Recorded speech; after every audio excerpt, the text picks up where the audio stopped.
David, thank you so much for joining us today. As we start, can you say a few words about your current role and what's in your purview? Absolutely, Misha. Thank you for having me. My name is David Gordon.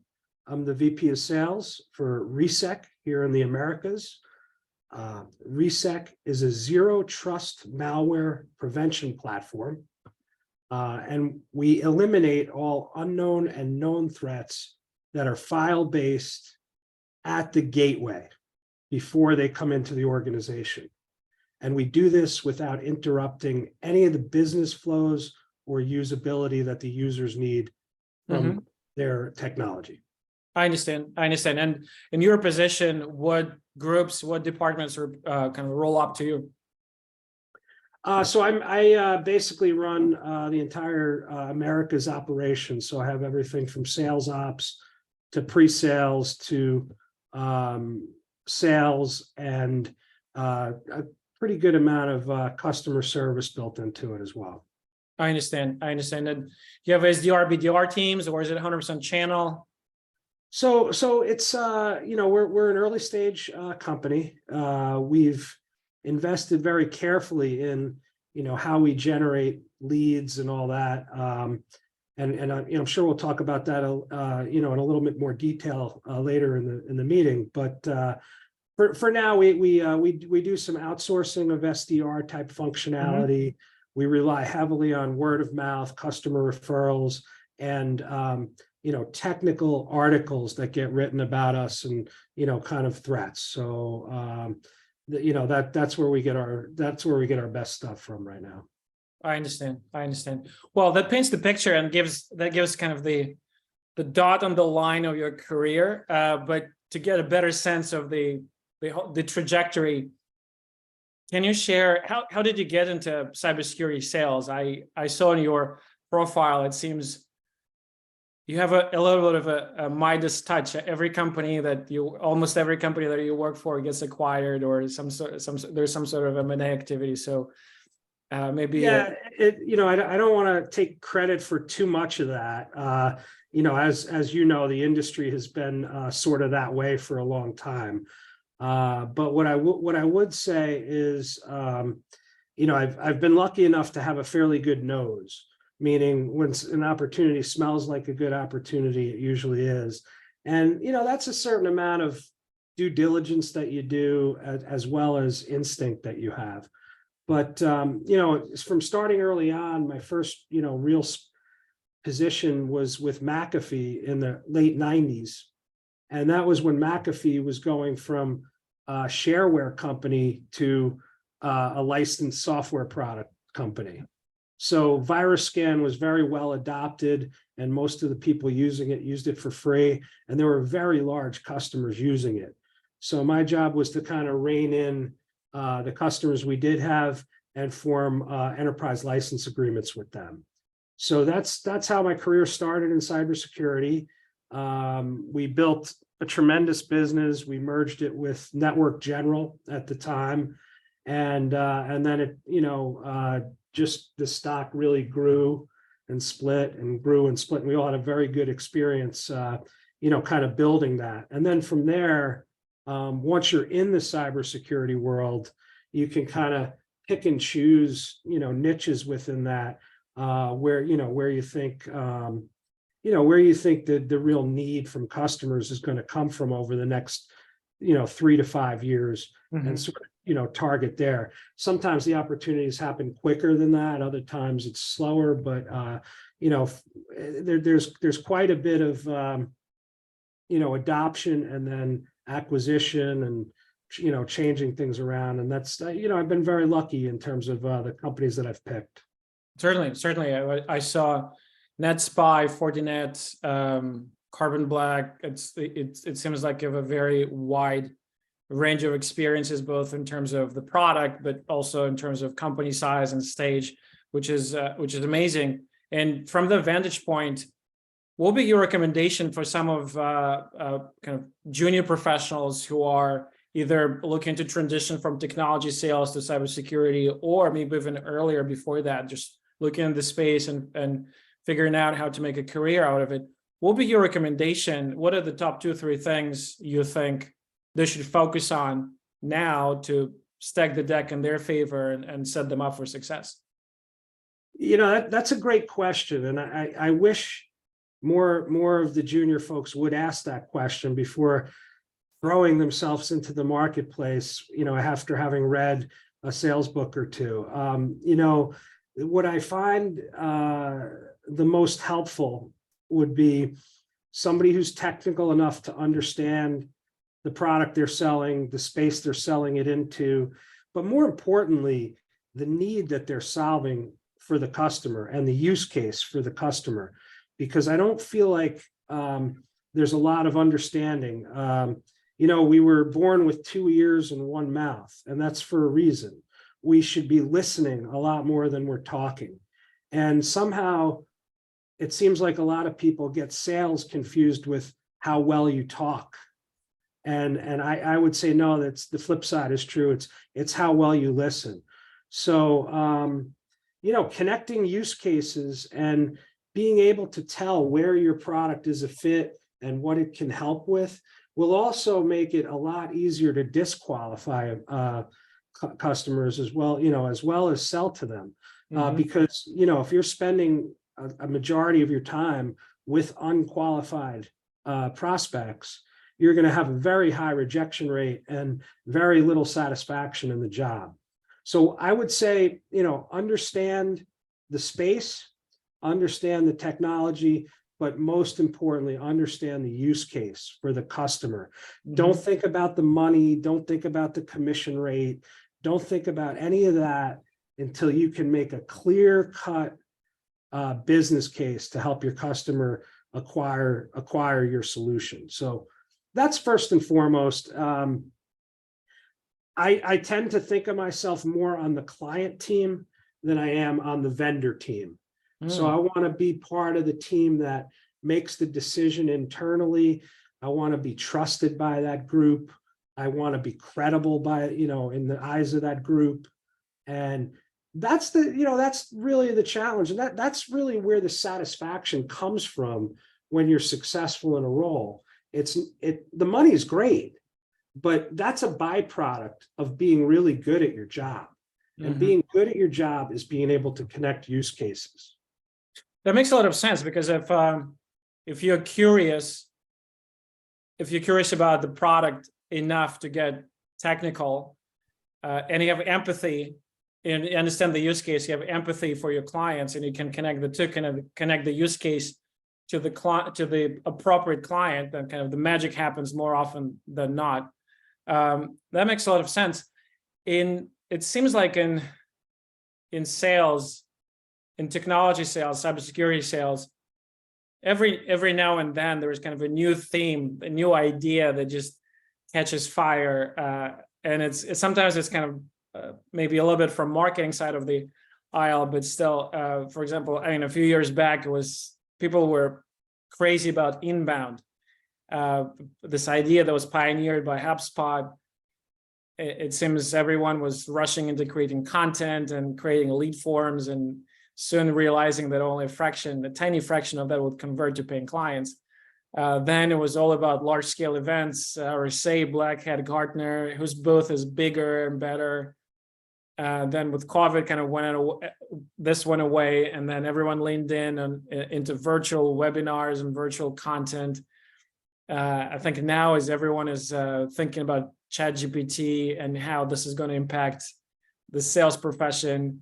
I've talked to a few SDRs who are kind of scratching their head, a little bit concerned whether their role will be enhanced with artificial intelligence, or it's going to go away completely. So they're a little bit scared. So it seems like, and again, maybe a lot of it is overblown. I think a lot of those ideas kind of are capturing the zeitgeist, but not all of them pan out the way I think everyone envisioned. But what is working for you now? I imagine you probably have a toolbox of processes, of sources, of channels that produce results in quantifiable pipeline. What are some of the tools that work for you now? Yeah, absolutely. So from a tech standpoint, we do use HubSpot. We manage incoming leads and sales activity around that. And it's good. Salesforce does the job. Any of the CRMs that do the job. In terms of using AI, it's a very interesting one. I don't feel like that will ultimately replace the need for a live human sales rep, but you can raise your level of professionalism quite a bit if you leverage AI. So, unfortunately, written communications is atrocious, and probably in sales are the worst offenders of not being careful with words when they write things to customers or partners or stakeholders. And AI is not going to create passion and the ability to create, connect use cases in every case. But what it will do is it will frame your ideas in a professional and good grammar and order your ideas so that you can more effectively communicate. So obviously leveraging that to, present yourself as the best brand that you can be is key. And, before ChatGPT came out, there were other tools to help you do that, but this stepped it up, a great deal, and able to, to be able to really create content around ideas. And then it really just becoming an expert in the search criteria and how to coach, the AI engine into messaging the way you would. So, I do lean heavily on that. In terms of channels, we have some very select, and I'm going to call them boutique partners that we work with. And at this stage at Resec, it's really important for them to adopt the same cadence and culture that we use internally to sell the product. When you get to be bigger and there's more adoption, it becomes a lot more commoditized. So you create deal reg and you get 3 partners that go out and sell your product to the same customer, and whoever registers it get 10% more discount. And, like all these very sophisticated channel programs kick in. And when there's a deal flow to support that, those can be very effective at times. But when you're early stage, you need everybody that's on the bus with you evangelizing the way you evangelize your own product. And that means hunting, and I don't like to use that word because it's really more like collaborating with your customers on the use case to be able to, generate the points and hit the exact pain points and gaps that they have today and address that with a potential solution. And it just takes a ton of listening and then going back to your technical team and articulating exactly what the customer said and how you can play in that space, and then go forward with a viable solution. And unfortunately, it takes that much effort on every sale at the early stage. When you're a little later and there's more deal flow, people have already heard 30 customers that use it, so they kind of know what to expect when they deploy. With really, A round and pre-A round companies, you have to do everything, and you have to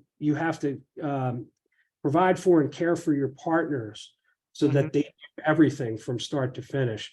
And then you start to get some very highly qualified opportunities to work on.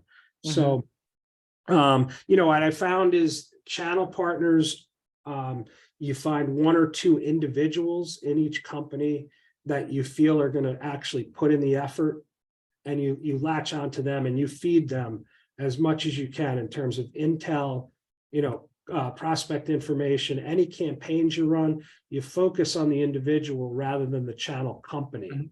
And that's yielded some very good results. Interesting. So to your point, it's probably, as you said, it's stage specific. So the tools that are good for a round startup will be different versus, I know, a unicorn would be different versus Palo Alto and Checkpoint and Fortinet. It's like it's really stage specific. I know we're coming up on time a little bit. I have one question. And I'm just wondering how you think about it. We talk a lot to cybersecurity sales professionals, but also marketing professionals. It's almost like a continuum. So both groups, both teams are responsible in the end of the day for kind of top line growth. But it's like, where do you draw the line? And often we find that the key delineation is intent. Often companies find they spend a lot of time on sources, tools that would capture high value potential clients who feed ideal customer profile that are showing intent. To your point, presenting a use case to someone who's ready and who's qualified. And when that happens, things tend to be easy. Sales cycles are short. They're engaged. They're actively looking for a solution. They're on your website downloading white papers or consuming technical literature or booking demos. They have kind of a hair and fire kind of need, and they go from first point of contact to assigned POC in fairly short order. The problem that a lot of companies that we talk to, the challenge that they find is that at any given point in time, only approximately 5 to 10% of their total addressable market would be showing some form of intent. The rest of them, they're qualified. They're qualified by their title, by their company size, industry, geo. So they feed the profile. They're just earlier in their customer journey. They're pre-intent. Not because, again, they potentially could be good high-value potential clients, but they're just busy putting out other fires. And it would be great to get this content, this technical write-ups and the use cases and the studies and the talking points from your existing clients. It just kind of getting their attention is often becomes a challenge. And again, it's kind of a little bit of a tug of war between sales and marketing. But how do you think about this challenge of, yes, we know how to get to the end zone from 10 yards away, but how do you address the challenge of the rest of the total addressable market, the 80-90%? Yeah, that's a great question. And unfortunately, resources are constrained when you're early stage. And unfortunately, making one bet means you can't bet on something else because you spent your budget on the one bet. As the companies get bigger and, even as they're taking on rounds and building a war chest, they don't have to decide A, B. They can do A plus B and a little bit of C. And, I don't have the silver bullet there in terms of how do you get air coverage as a very, early stage startup. There's just no buzz in the national media about Resec or any other, early stage startup. It's all generated by the customer use cases. So if a customer has a situation or, a threat or a breach, and then there are commonalities between that breach and say everybody else in their industry. For example, if you're dealing with hedge funds, and a hedge fund has a breach because of a third-party risk in a vendor, and your product happens to address that exact risk, then it's kind of easy to use other people's material to get a CISO to say, "Oh my God, we use that vendor. Oh my God, they had wow, that means I can fix it by having this product come in and help me." So I mean, again, it's connecting those trends, it's connecting those use cases, and then providing one of your boutique partners with a list of 100 CISOs, not 10,000 to try to get air cover. We're not at the air cover stage yet. Right. Air cover is relatively easy because it's based on marketing, a press release, something very intangible that kind of floats out there in the world. And for some reason, it connects with 0.5% of the people that read it or put eyeballs on it.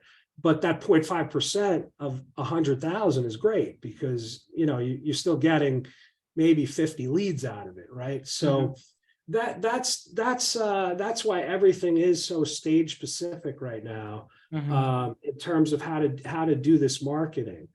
And, again, we're sort of in the guerrilla combat mode for guerrilla marketing. It was a was a book back a while ago, and everybody in the company and everybody in your partner ecosystem and even your customers, you have to convert them to evangelists.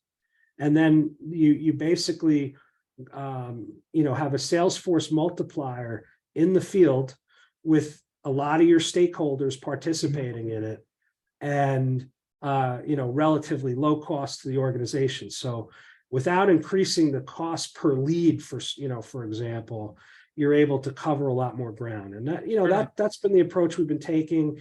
That's how we've made our initial traction into the US business, and we plan to continue that, and then get to the next round and hopefully enhance that with some additional air cover.